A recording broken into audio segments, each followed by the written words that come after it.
Coming up on Lawmakers, Governor Sonny Perdue vetoes the mid-year supplemental budget. The House votes to override the veto. All as sine die looms on this 40th legislative day of the 2007 session. Those stories and more are coming up next. This is Lawmakers, your source for all the news from under the Gold Dome. Here are your anchors, Nwandi Lawson and David Zelski. Good evening, everyone. The House and Senate are still in session at this hour, although the House is taking a short break before dinner. And we see there that we have Senator Mitch Seabaugh there in the well presenting. Now, many pieces of legislation still remain undecided in both chambers, including the budget. We'll have that coming up. Also on tonight's program, we'll tell you about legislation that did not pass this year. And updates on legislation receiving final passage. But first, our top story tonight, a veto by Governor Sonny Perdue sparks unprecedented reaction.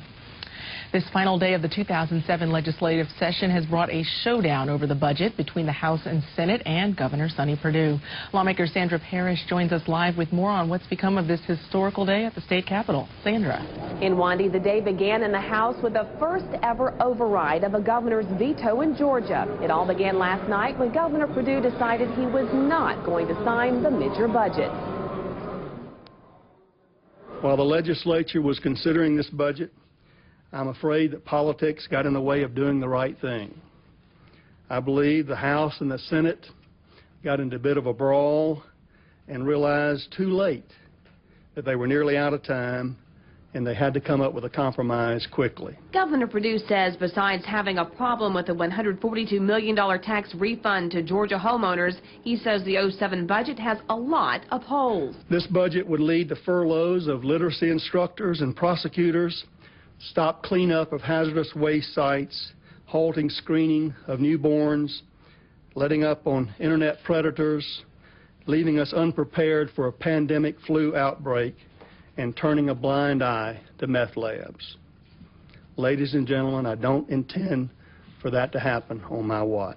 And immediately the House Majority Leader said a showdown was on. Certainly I believe that when the House unanimously votes on a course of action to return $142 million to the taxpayers of Georgia, I can't imagine a member going back on that commitment to the people in their district. Shortly after House members arrived this morning, House Speaker Glenn Richardson led the charge for a first ever override of the governor's veto. I'm convinced we made the right course, the right decision at the right time for the people of the state. It was the only decision. If we had not made that deal that we did that night, we were not going to get the 07 budget or the 08 budget done in time to get out today. Have all members voted? Have all members now voted?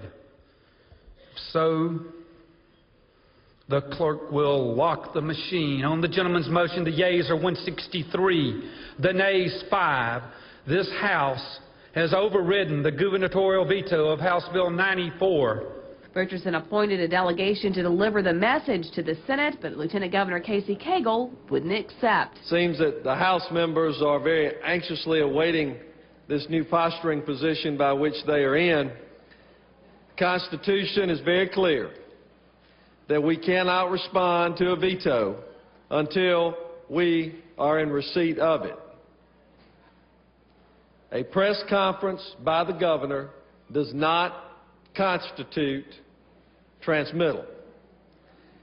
Therefore, the Senate will not be considering the message that the House, with their delegation, brought over here. We stand ready to work, and the governor is the governor. We respect his position, and he has stated that he's going to veto the budget. And we now are in a position to where, with his veto, you either choose to override and throw us into a special session, a stalemate that in the end no one wins, or you step back and you do what's right, and that is to appropriate the funds and put the parameters in place to ensure that the needs of our state are taken care of. Later, Richardson accused the Senate and the governor of playing games. If he's actually vetoed it and sent it to us, we've overridden the veto.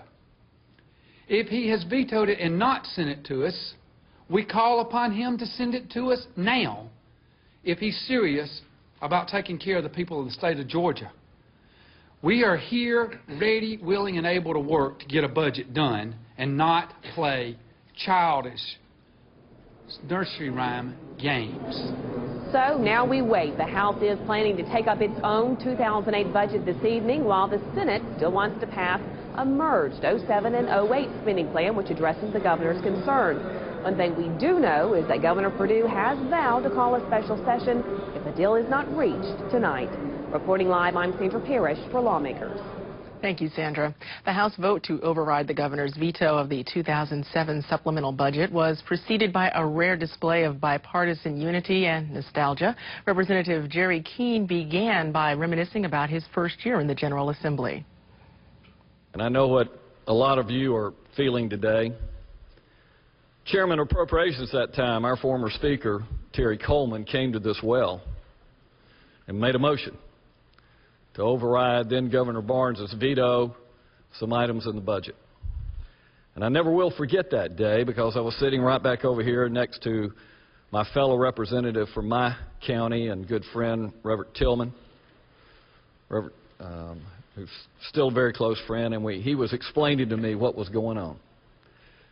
And I heard Speaker Murphy at that time encourage the Chairman of Appropriations to think about what he was doing. But what I heard was some impassioned speeches about the institution of the House. Many of you, members of the Appropriations Committee, have worked on. It was not our final version, maybe.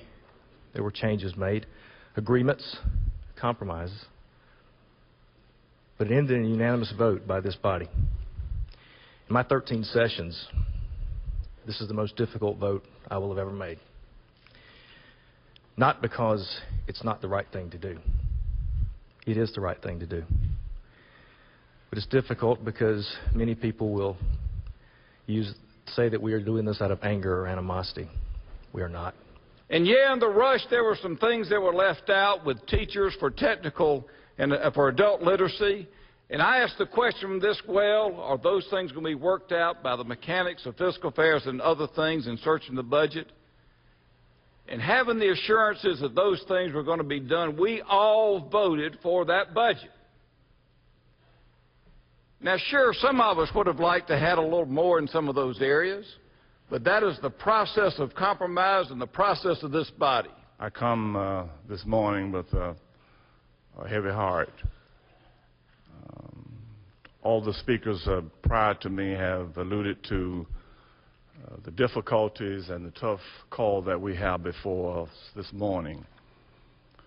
And I'm coming to ask us not to abdicate that responsibility. I came to this house in 1974. I was 26 years old. In May, I'll celebrate my 60th birthday. I'll have been here 33 years. When I came, there were 67 members of my class.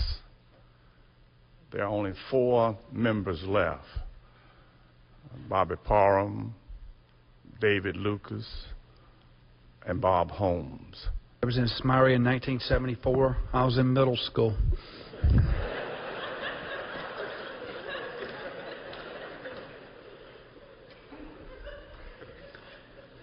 But in 1874, none of us were here, but this house was.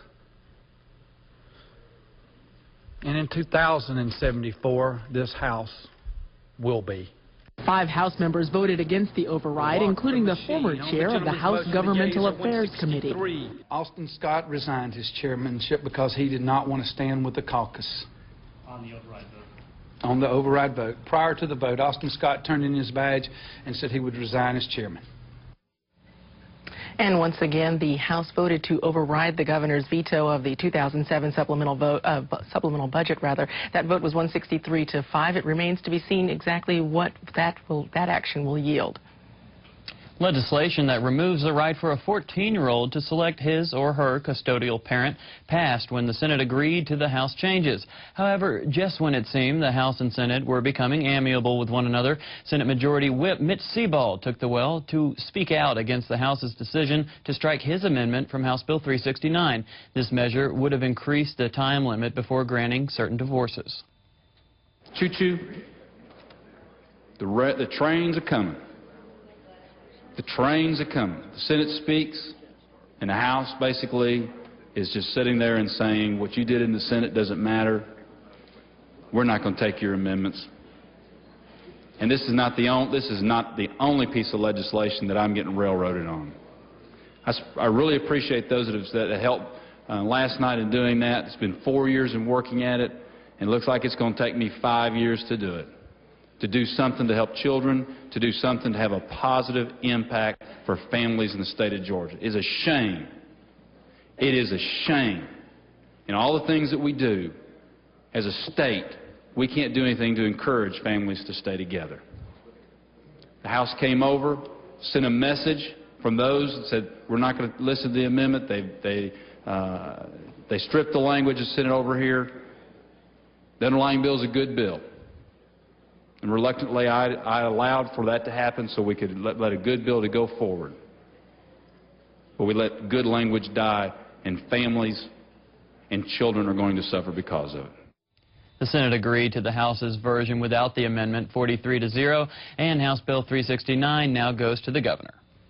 Well, the House today agreed to a Senate measure which could make driving without a license a felony. However, with an amendment that would give convicted drivers 4 chances before that felony would be enacted. There's several events that could take place. If I went outside on Capitol Avenue and fired my firearm down Capitol Avenue, odds are I'll be charged with at least reckless conduct, maybe aggravated assault.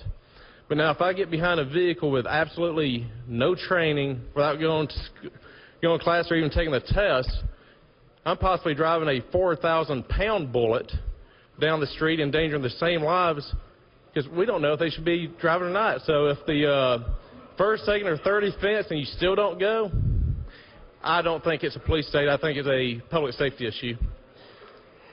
Can you tell me a little bit more about the evidence that brings us to this point, the incidents of how often this happens, how many people we are allowing to do this on our roadways, and that kind of thing? Maybe that will help me. I guess the nearest thing I could point out to is New Year's Eve. I believe it was a Cobb County deputy who lost his life because of a driver going down the road and hitting him that did not have a license. So I think it's a very important point to point out. Did that driver never have a license, or did he not have it in his possession? No, that was a non-licensed driver. After the lengthy debate, the House did approve Senate Bill 15. The vote to reconsider that action failed, and Senate Bill 15 did pass the House. This does not constitute final passage. In other news, healthcare providers will be required to offer HIV tests to pregnant women if a bill that cleared the General Assembly today gets the governor's approval. Representative Sharon Cooper explained that the bill allows the patient to refuse the test. The Senate agreement was just to make the Health Strategies Committee advisory in nature. I had concern about the shall language. Did anything happen with that? Yes, they checked it out, and Legislative Counsel said that the wording was okay. That, they will test them unless they refuse. They said it was okay. The House vote to agree to the Senate amendment to House Bill 429 marked final passage. The bill now goes to Governor Perdue. House Speaker Glenn Richardson has dropped legislation that will impose a flat income tax on all Georgians. House Resolution 900 aims to do away with all other state and local taxes. Many Capitol observers expected debate over tax reform this session, but since the bill was just introduced, it will have to wait a year to move. Lawmakers Jesse Freeman has that story. Taxes are the revenue-generating necessary evil of any government. All Georgia tax bills must originate in the House of Representatives, according to the state's constitution. But that body failed to give the go-ahead to Governor Sonny Perdue's pet tax break this year for high-income seniors. I saw it as an economic development piece, but also just a common courtesy to our aging population. And I would love to see that pass. However, it takes place this session if possible, but I would support it from now on as well. The Senate added the language to a bill, but the House would not revisit it. In fact, the House did not take up a tax limitation resolution offered by the Senate. That is a constitutional amendment that, as you know, passed the Senate overwhelmingly, bipartisan support, Democrats and Republicans alike. It is currently in the House Ways and Means Committee, and we'll take that bill up next year, or that resolution up next year. So major tax reform won't happen this session, although several sales tax exemptions passed. What we've done over the last 3 years with sales tax exemptions is have them specifically sunset. That wasn't done previously, and we've also tried to pass sales tax exemptions this year that had specific intent to help with economic development. It was just yesterday that a vehicle for tax overhaul pulled off the legislative lot. House Bill 900 was filed too late to move this year, but it will be debated and shaped for 12 months as House leaders gear up for a big change. We're going to continue to work on that. I'm sure Chairman O'Neill is going to continue to work with the Speaker, and we're going to work with the Lieutenant Governor in the Senate to try to devise a method to fairly tax Georgians and raise the revenue necessary to operate the state, but do it in a comprehensive format. HB 900 promises to be one of the most talked about bills next year. Reporting for Lawmakers, I'm Jesse Freeman. The House today agreed to a measure allowing parents to decide whether their twins or other multiple birth children should be in the same class. Representative Carolyn Hughley questioned the bill's sponsor about whether this is really necessary. The testimony that we heard from parents and during the hearing of this bill was that in some systems that the system claims with their psychologists, with their counselors, that they seem to know better than the parents, and they have not allowed in some cases where it was really traumatic for the children to be separated, or the parents felt for the growth of the children they needed to be separated or placed together. So yes, there are some systems. And what percentage of our school systems have this rule? Well, it was a very small percentage. It was very small. And isn't it true that if you were not in favor of the class size bill that you brought before, right, then this is the same issue and we should just vote against the whole thing? The class size bill is on here. Yes, ma'am. Senate Bill 123 did clear the House with that amendment, allowing the high school class size to actually increase here in the state, as that very controversial measure now returns to the Senate. Well, there was another measure passed in the House today which would clear the way for additional drug testing in the workplace, and it was presented by a freshman legislator, which led to a bit of hazing, as is generally the rule with those who are presenting their first bill. In this case, it led to a question from Representative Stephanie Benfield about exactly how a urinalysis could be performed. Once the sample is appropriately obtained from the individual applicant seeking employment, it is vaporized using gas chromatography in the oven method and then diffused over a sensing plate, which will then determine the possibly illegal drugs in the applicant's system. Not dissimilar to an Intoxilyzer 5000. And the 2007 session of the Georgia General Assembly didn't proceed as dramatically as it seems it would end. In fact, many controversial bills died in committees or never came up for a vote. Lawmakers Jesse Freeman has more about the bills that didn't make it through. This House is adjourned, sine die. Sine die is a Latin phrase meaning without day.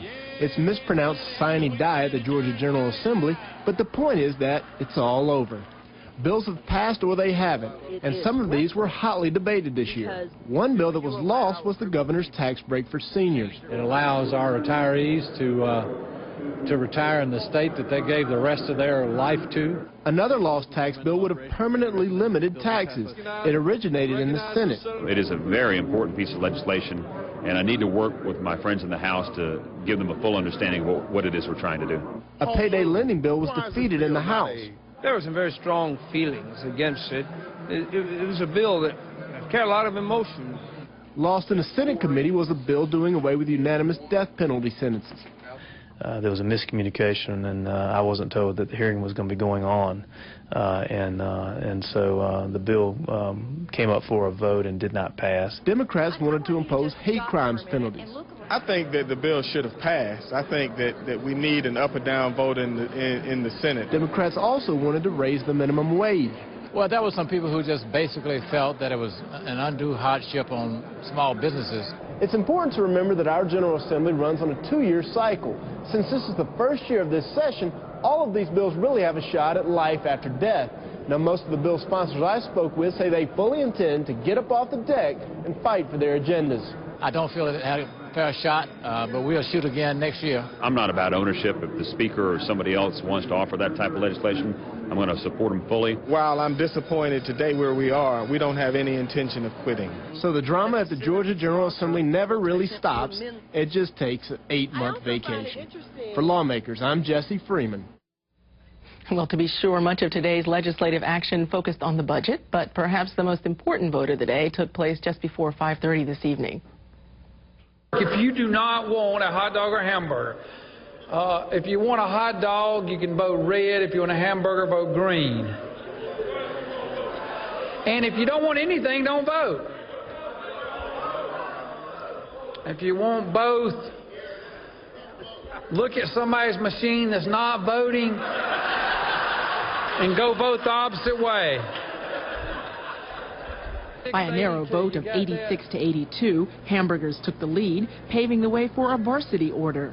We found something the majority leader is pretty good at, ordering food. They reported that it'll take an hour and a half for the varsity to get that. I find that hard to believe, but so we may be about to cancel that order.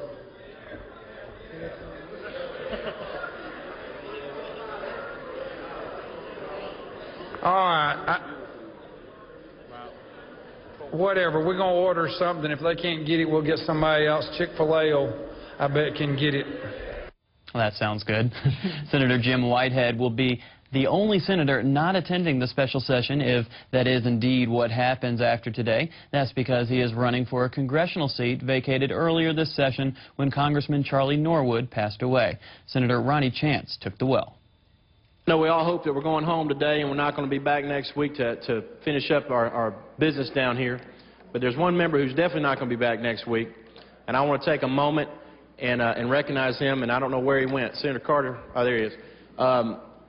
We've got one of our colleagues who's going to be moving on to bigger and better things, and I want to take just 1 minute and recognize the senator from the 24th and thank him for his service. Jim, I'm going to miss you. I'm going to miss you putting cashews in my seat. I'm going to miss you hovering over me. There's a lot of wisdom in that Whitehead, and we hope he's going to keep it up in Washington. Y'all please join me in giving the senator a send-off. I yield the will.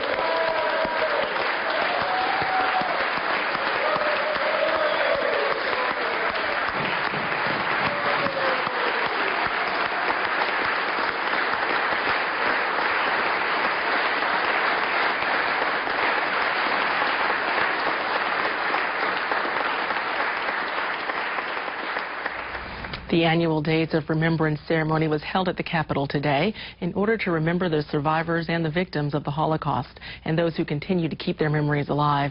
Lawmakers Bridget Snap has more. During his opening remarks this afternoon, Governor Sonny Perdue paused for a moment of silence as bells were tolled in solidarity around the country in memory of the victims of this week's Virginia Tech tragedy. I am shaken and humbled by the recent events in Virginia as I think back to the atrocities decades ago.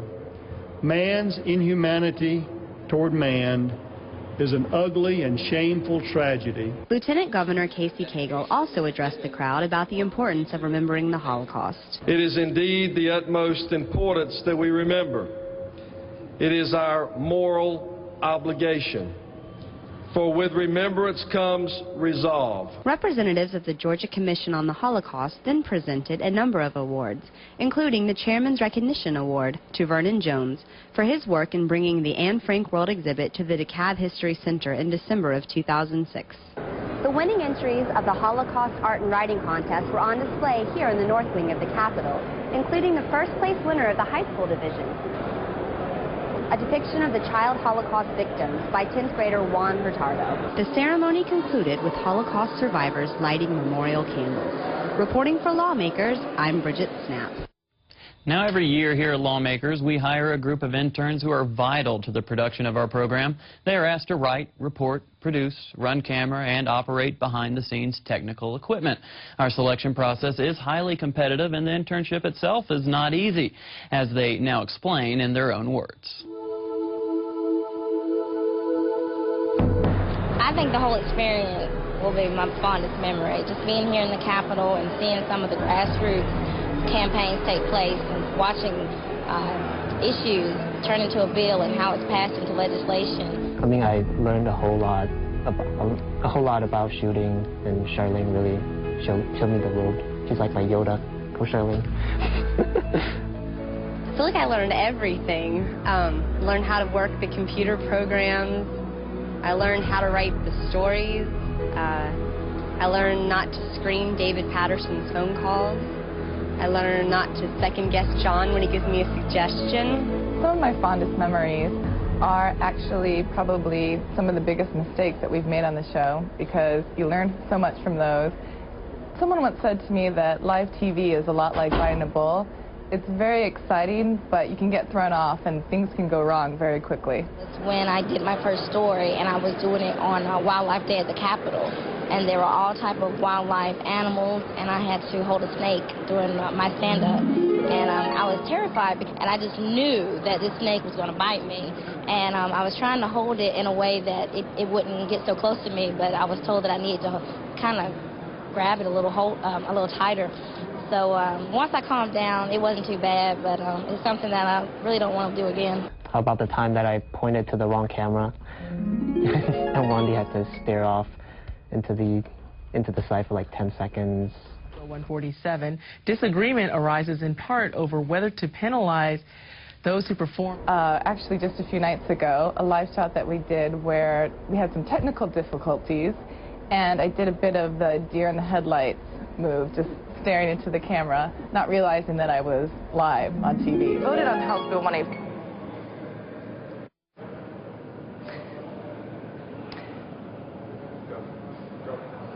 Committee voted on House Bill 185, and it failed. So that was a pretty big nightmare. I don't think I'll ever forget that. The biggest nightmare was definitely when I stepped in front of the camera for my live shot and was miking up, and it all of a sudden just turned to me, and I'm standing there on TV. Lawmakers Bridget Snap is live at the Capitol, and she has that story. And Wandy, preliminary form, Senate Bill 1. Right now, we're experiencing some technical difficulties. That was definitely the biggest nightmare by far.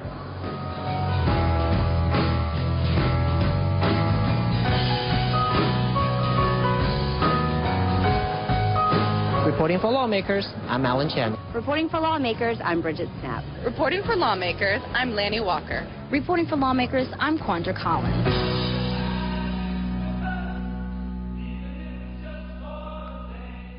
And we certainly do appreciate all the fine work that our interns have done for us during this legislative session. We hope that you'll join us later this evening as we continue to bring you all the latest from under the Gold Dome. Lawmakers Sine Die 2007 special starts tonight at 11 p.m. If you've missed any part of this Lawmakers broadcast, tune in Monday morning when Lawmakers repeats at 5:30 a.m. Now stay tuned for Inside the Tuscan Hills. That program's coming up next year on GPV. And that is our broadcast for this, the 40th legislative day of the Georgia General Assembly. I'm David Zelski. And I'm Wandy Lawson. Be sure to join us at 11 p.m. for our special Sine Die special. As we leave you tonight, the House and Senate are still in session. We'll see you at 11. Where we can help the babies that are born, be born healthy. Prenatal care for women. Thank you. And you're the well.